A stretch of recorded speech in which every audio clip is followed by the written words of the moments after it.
अब हम विज्ञान भैरव तंत्र की अगली 5 विधियां 76 से 80 पर चलते हैं। ये विधियां साधक को शून्यता और आत्म साक्षात्कार की गहराई में उतारती हैं।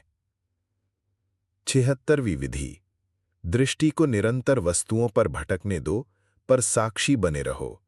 शिव कहते हैं, यदि दृष्टि और मन निरंतर बाहर की वस्तुओं पर घूमते रहें, फिर भी भीतर से तुम केवल साक्षी बने रहो, तो वही मुक्ति है।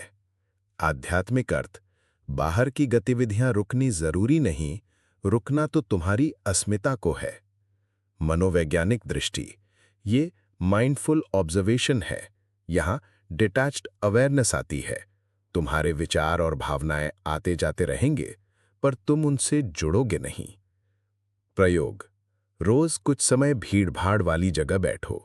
लोग आते जाते रहेंगे, तुम केवल देखो, ना अच्छा न बुरा, सिर्फ देखना। 77वीं विधि, सुनते सुनते बीच में मौन को पकड़ना।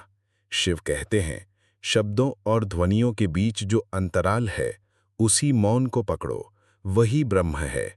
आध्यात्मिक अर्थ, ध्वनि नाद है, पर उसका आधार मौन है।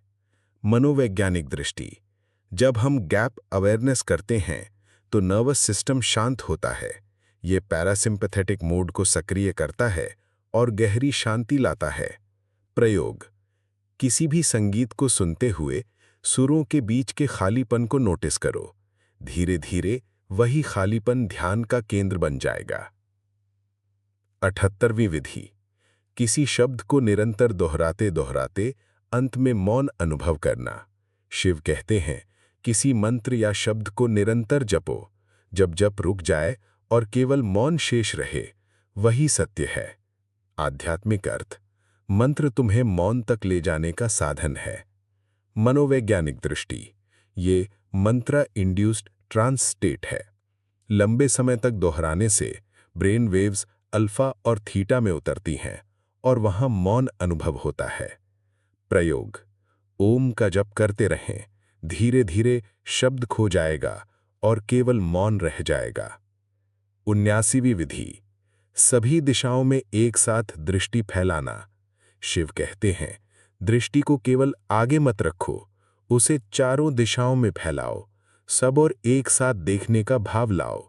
आध्यात्मिक अर्थ, ये सर्वदृष्टा की साधना है। जब तुम सब और एक साथ देखते हो, तो मैं खो जाता है। मनोवैज्ञानिक दृष्टि, ये पेरिफेरल अवेयरनेस मेडिटेशन है।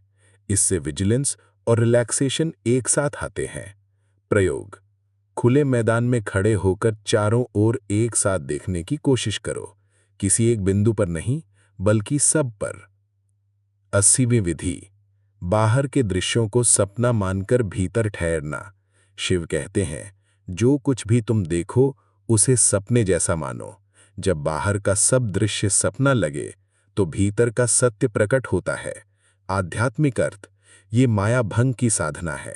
बाहरी जगत को क्षणिक मानो, तभी भीतर की शाश्वतता प्रकट होगी।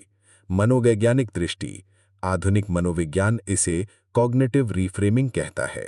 जब हम चीजों को अस्थायी मानते हैं, तो उनका दबाव हम पर नहीं रहता। प्रयोग, दिन में किसी भी दृश्य या परिस्थिति को देखते हुए मन में कहो, ये सपना है। धीरे धीरे मन हल्का हो जाएगा।